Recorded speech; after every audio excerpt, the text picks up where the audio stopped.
warahmatullahi wabarakatuh. Hari ini saya mau membahas sedikit tentang pengorbanan. Pengorbanan ya, karena ini spesial, masih hari-hari dekat sama Idul Adha ya. Jadi kalau kita ngomong Idul Adha kan berarti ngomongin apa namanya, kurban gitu, hewan kurban ya. Kalau hewan kurban berarti kita motong hewan kurban ya, sapi, kambing kayak gitu kan ya, atau onta mungkin. Ngomong-ngomong soal kurban, kan itu dicontohkan sudah sama Nabi ya, kan ada ceritanya ya. Jadi Nabi ini diperintahkan oleh Allah kayak gitu ya untuk menyembelih anaknya, dan itu ya sebenarnya itu kan perintah yang sangat berat ya, sangat berat ya.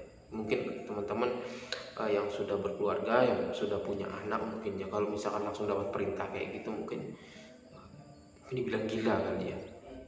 Kok itu Nabi disuruh menyembelih anaknya, dan si Nabi, si ayahnya itu ya mau nggak mau ya harus nurut, dan anaknya karena itu tahu perintah dari Tuhan, dari Allah, anaknya juga ikhlas, anaknya juga mau. Jadi ayahnya harus nurut kayak gitu dengan perintahnya Allah. Nah, jadi di sini kan yang namanya berkurban, kurban ya, pengorbanan, korban. Artinya sesuatu yang mengorbankan dan yang dikorbankan itu sama-sama ikhlas. Sama-sama menerima hasilnya. Yang satu mau mengorbanin, yang satu mau dikorbanin. Nah, itu namanya pengorbanan. Kalau satu aja yang ikhlas, namanya bukan pengorbanan, namanya mengorbankan. Ya kan, kayak gitu kan ya. Nah, kalau yang namanya mengorbankan itu nanti lain lagi namanya dengan yang namanya pengorbanan.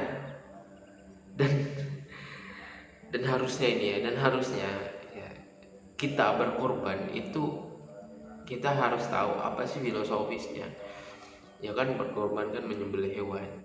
Itu dalam artian kita menyembelih sisi kehewanan kita kayak gitu. Ya, kita manusia ya benar ada sisi hewannya, cuma itu harus kita sembelih supaya nggak berlebih kayak gitu loh. Ya enggak, filosofisnya kan kayak gitu. Dan balik lagi, dan harusnya yang disembelih itu benar-benar hewan yang udah mencapai tingkatan dia tuh tahu hidup kayak gitu. Dia tahu dia harus mati ya. Ya mungkin teman-teman bingung ya soal ini ya, karena kayak gini, ada hewan tuh dia itu ikhlas sudah untuk dikorbanin, ikhlas, dan berarti dia nggak sulit untuk dikorbankan, disembelih kayak gitu nggak sulit. Cuma teman-teman pasti pernah lihat ada sapi yang, atau ada kambing atau hewan lain yang mau disembelih itu dia nangis, mau disembelih itu kabur kayak gitu. Artinya kan dia belum ikhlas. Artinya kalau dia belum ikhlas, artinya dia belum sampai tingkatan bahwa dia itu mencapai tingkatan yang memang harus mengakhiri hidup gitu. Maksudnya mengakhiri, dia sudah sampai pada tingkatan tertentu pemahamannya, dalam hidupnya dia tuh paham siklus kehidupan ini, dan dia harus mati kayak gitu. Dia harus mati dan mencapai kebebasan dia di tingkat selanjutnya, di kehidupan yang selanjutnya. Dan ini banyak orang nggak tahu. Mereka tahunya sapi ya mau nangis muda, pokoknya disembelih gitu. Padahal ya nggak begitu harusnya. Harusnya itu mengorbankan itu antara yang dikorbankan dan yang mengorbankan itu sama-sama ikhlas, sama-sama ikhlas menerima mereka itu. Ya, yang jadi tumbal itu yang harus mereka paham tentang, ya intinya mereka sudah hidupnya udah di atas rata-rata orang normal kayak gitulah. Pada hewan-hewan lainnya udah di atas rata-rata kayak gitu. Balik lagi, karena banyak orang yang mengorbankan itu asal kurban, dia nggak tahu hewan yang di depannya itu bagaimana. Salah-salah kita mau berkorban malah yang dapat penyakit. Nah itu kenapa saya bilang dapat penyakit ya, karena si sapi nggak mau dikorbanin. nggak mau dikorbanin. Kenapa? Karena dia belum sampai, dia belum tahu hidup sebagai sapi, dia itu belum tahu. Nah, kalau dia sapinya itu sudah tahu, ya, dia bakalan gampang kayak gitu loh, gampang, nggak nangis, nggak kabur. Coba suatu saat mungkin teman-teman bisa memperhatikan ya, saat Idul Adha mungkin ada yang lihat sapinya enak betul disembelih, ada juga yang sapinya susah disembelih. Mungkin dagingnya nanti beda hasilnya, yang satu enak dimakan, yang satunya nggak enak, keras mungkin atau apa kayak gitu kan ya, dan malah jadi penyakit.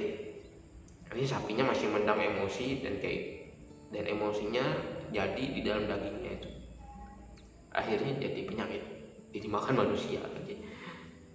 Sama di zaman dahulu ya, zaman persihiran zaman dulu ya, kan ada yang namanya tumbal.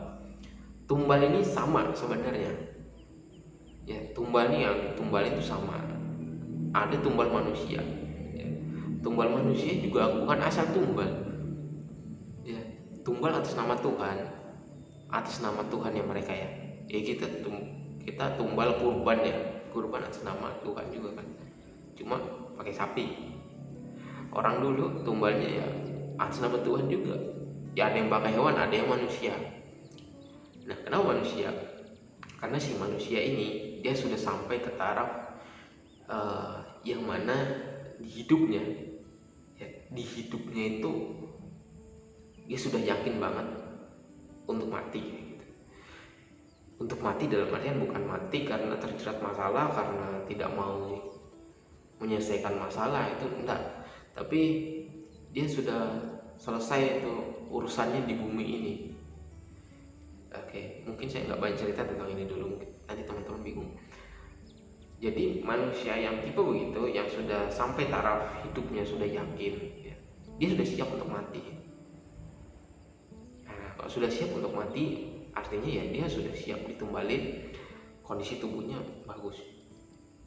Dan nanti kalau sudah tumbal ya, tumbalin, dikubur kayak gitu atau diapain gitu, nanti informasi yang ada dalam tubuhnya ya, itu terurai ke dalam tanah atau ke udara atau kemanapun, dan tersampailah pesannya ke semua orang nanti. Akhirnya nanti semuanya kalau udah ibaratnya kalau udah mau rusak itu, tempat tinggal itu udah mau rusak, ada tumbal, nanti semuanya perlahan-lahan membaik kayak gitu. Itu kalau zaman persihiran, cuma saya nggak mau bahas banyak dulu di sini ya. Jadi sebenarnya kita ini mengorbankan atau melakukan pengorbanan ya, ini sebenarnya jadi perenungan buat kita dalam Idul Adha ini ya. Idul Adha kita bukan asal ngeluarin duit, kita sudah punya duit banyak gitu, enak mau beli kurban, daging kurban sapi buat kurban ya gitu kan ya. Kita beli sapinya, kita nggak pilih-pilih sapinya, asal sapi asal sembelih ya, walaupun dengan tata caranya begitu, tahu-tahu sapinya nggak mau. Nah ini yang sulit nih, sapinya malah bikin penyakit nanti di dalam makanannya kalau udah dimasak ya. Jadi begitu, jadi intinya kita kembali ke dalam diri kita. Sebenarnya kita melakukan kurban, pengorbanan, atau sekedar mengorbankan sapi. Oke, itu aja. Assalamualaikum warahmatullahi wabarakatuh.